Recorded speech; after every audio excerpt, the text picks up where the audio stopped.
क्या बात अच्छा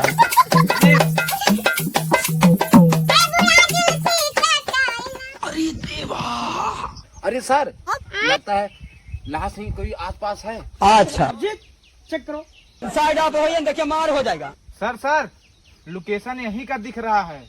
हाँ सर, पता करो हमें लग रहा है आरी बगल ही है। पता करो। आगे चलो।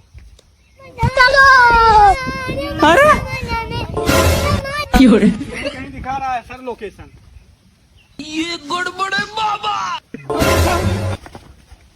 लाश अरे साला लाश तो गायब है। दया चेक करो यहाँ कोई सुराख है।